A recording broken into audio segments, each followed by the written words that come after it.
Hello students, welcome है आपका my exam solution में। एंड आज हम आप लोगों के लिए लेकर आए हैं MPS 003 के सॉल्व्ड असाइनमेंट।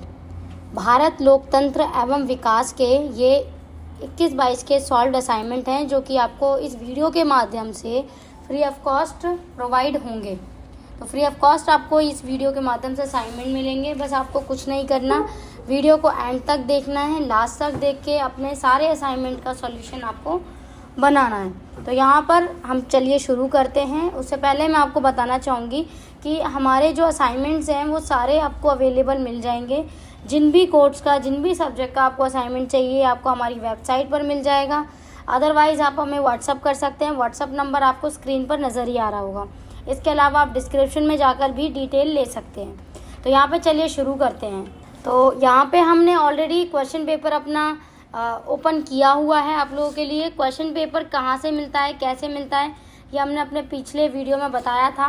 MPS 002 के वीडियो में बताया है। अगर आप दोस्तों आपने अब तक वो वीडियो नहीं देखा है तो आप आई बटन पर जाकर भी उस वीडियो को देख सकते हैं।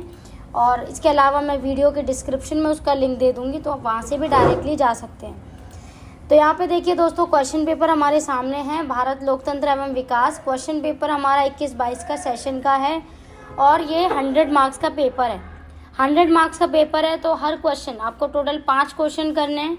जो 10 क्वेश्चन दिए गए उनमें से 5 क्वेश्चन आपको अटैम्प्ट करने हैं और कोई से भी 5 कर सकते हैं, इट्स अप टू यू।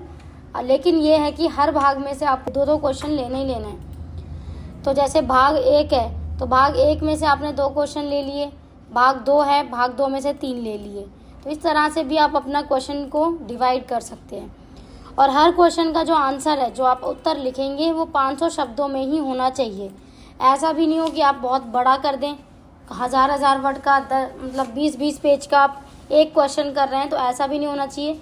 और इतना भी नहीं कि आप बहुत छोटा लिख रहे हैं कि मतलब 200 वर्ड में आ गया और मतलब कुछ बताया नहीं और फिनिश हो गया। ऐसा नहीं करना, पूरा प्रॉपर आपको आंसर लिखना है। पूरे क्वेश्चन को रीड करके तब उसका आंसर लिखना है आपको।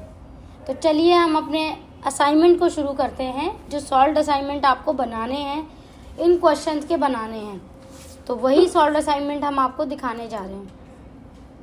तो ये हमारी कंप्यूटर स्क्रीन पर आ गए हैं MPS 003 के सॉल्व्ड असाइनमेंट। सो यहाँ पे हमारा पहले भाग का क्वेश्चन आ गया है फर्स्ट, जिसमें हमारा पहला क्वेश्चन है, चर्चा कीजिए कि किस प्रकार लोकतंत्र और विकास एक दूसरे से सहसंबंधित है।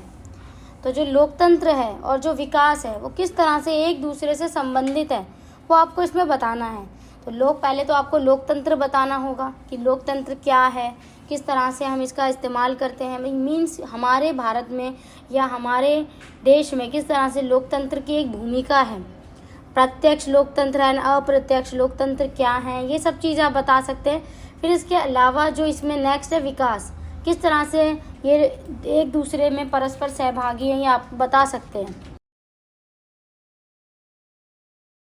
और इसके अलावा मैं आपको जैसे स्क्रॉलिंग अप कर रही हूँ तो आप वीडियो को पॉज करके अपना आंसर लिख सकते हैं। नेक्स्ट क्वेश्चन हमारा आ जाता है कि भारत में संघीय व्यवस्था की कार्य प्रणाली का विश्लेषण कीजिए। तो जो भारत में संघीय एक व्यवस्था है, संघीय व्यवस्था में जो कार्य प्रणाली हमारी यूज़ की जाती है, वो आपको इसमें बताना है।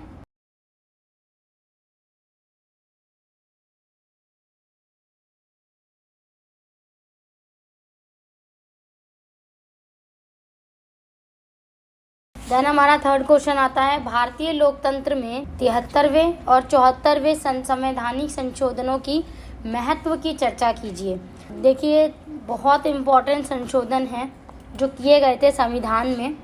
73 जो मतलब 73वां संशोधन है, उसमें हमारे पंचायती राज की जो व्यवस्था है उसको संवैधानिक मान्यता मिली थी। इसी तरह से ये आपको पूरा बताना है 73वां संशोधन कब लागू हुआ, किस तरह से लागू हुआ, उसमें क्या क्या चीज़ें थी, वो सब आप बता सकते हैं और 74वें में भी बता सकते हैं। देन यहाँ पे हमारा आंसर फिनिश होता है। देन हमारा क्वेश्चन आ जाता है नेक्स्ट, भाग दूसरा, भारत में मजदूर वर्ग पर नई आर्थिक नीति के प्रभाव का समालोचनात्मक परीक्षण कीजिए। तो मजदूर वर्ग के बारे में आपको बताना है जिनकी आर्थिक व्यवस्था सही नहीं है, किस तरह से वे विकासशील देशों में, जो भारत एक विकासशील देश है तो इसमें अपनी भूमिका निभा रहे हैं।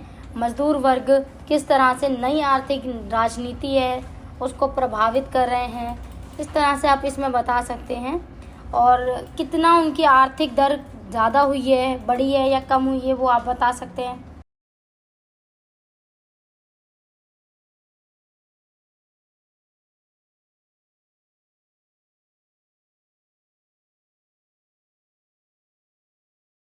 देन हमारा 8 क्वेश्चन है, भारत में क्षेत्रवाद के फैलाव के कारकों की चर्चा कीजिए। तो जो क्षेत्रवाद है भारत में उसका किस तरह से फैलाव हुआ।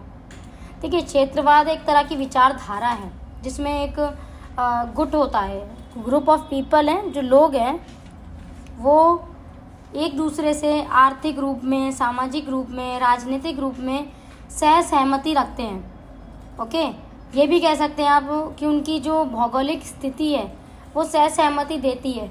ओके, तो क्षेत्रवाद को बढ़ावा इसीलिए मिल गया क्योंकि हमारे भारत में आप देख सकते हैं, बिल्कुल अगर आप कन्याकुमारी तक जाएंगे तो वहाँ पे और ऊपर जम्मू कश्मीर में, तो दोनों में एक बहुत बड़ा अंतर हो जाता है भौगोलिक रूप में भी। वहाँ पे बहुत ज़्यादा भौगोलिक रूप में अगर आप देखेंगे तो हिमालय पर्वत है, तो ठंड का इलाका है और वहाँ पे बर्फ़ पड़ती है, तो वहाँ के जो क्षेत्र हैं उसी के अनुरूप ढलेंगे। इसके अलावा अगर आप कन्याकुमारी तक नीचे जाएंगे, जैसे दक्षिण में जाएंगे, तो दक्षिण में जो वहाँ की भौगोलिक स्थिति है वो पूर्व के मुकाबले बिल्कुल भिन्न है। तो इसीलिए क्षेत्रवाद को काफ़ी बढ़ावा मिला इन सब चीज़ों से। भौगोलिक स्थिति इसमें बहुत ज़्यादा अहम भूमिका निभाती है। इसके अलावा आर्थिक, सामाजिक और राजनीतिक ये तो कारक रहते ही हैं। इसमें भी आप देख सकते हैं कि किस तरह से क्षेत्रवाद में लोग एक दूसरे को सपोर्ट करते हैं, एक दूसरे के सहभागी बनते हैं। और इसके अलावा इसके उदय के बहुत सारे कारक माने जाते हैं। ओके, जैसे भाषा हो गई, भाषा लोगों की एक है। धर्म उनका कई बार एक होता है। भाषा में भी आप देख सकते हैं, जैसे अगर आप यहाँ जाएंगे तमिलनाडु में तो लोग तमिल बोलते हैं, और अगर आप हरियाणा में जाएंगे तो लोग हरियाणवी बोलते हैं। तो वो भी एक क्षेत्रीयवादी संस्कृति को बढ़ावा देने में बहुत अहम भूमिका निभाते हैं।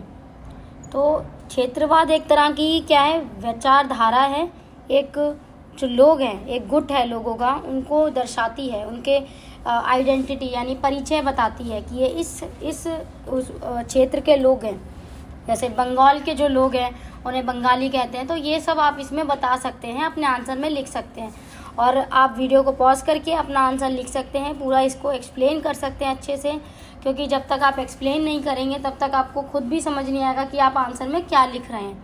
इसके अलावा इसमें आपको जब आप आंसर लिखते हो तो आपको खुद को हेल्प मिलेगी कि एग्ज़ाम में कैसे अपीयर होना है, क्योंकि इग्नू में जो एग्ज़ाम होंगे उसमें भी तो आपको अपीयर होना है। तो उसमें भी आपको पता होना चाहिए कि किस तरह से आंसर को लिखना है, किस तरह से पहले जब आप असाइनमेंट लिखते हैं तो उसमें आपको एक अच्छा, अगर आप आंसर लिखते हैं और अच्छे गाइडलाइंस के हिसाब से बनाते हैं अपने असाइनमेंट, तो आपको फुल मार्क्स मिलते हैं। और उसी में आपको कम से कम 30% मार्क्स तो असाइनमेंट के ही मिल जाते हैं इग्नू में। उसके बाद आपका 70% का एग्ज़ाम रह जाता है। तो 70 में से भी अगर आप ज़्यादातर पेपर अटैम्प्ट करते हैं तो आपकी अच्छी खासी परसेंटेज बन जाती है। इसी के साथ यहाँ पे दोस्तों, यहाँ पे मैं ये वीडियो फिनिश कर रही हूँ। और आपको अगर कोई वीडियो चाहिए किसी और अदर टॉपिक पर तो आप हमें व्हाट्सएप पे ज़रूर बताएं। इसके अलावा आप हमें कमेंट करके ज़रूर बोल सकते हैं, और कमेंट करके और ये भी बता सकते हैं आपको नेक्स्ट वीडियो किस टॉपिक पे चाहिए, और ये वीडियो कैसा लगा ये भी आप ज़रूर बता सकते हैं, कितना हेल्पफुल रहा। So thank you for watching.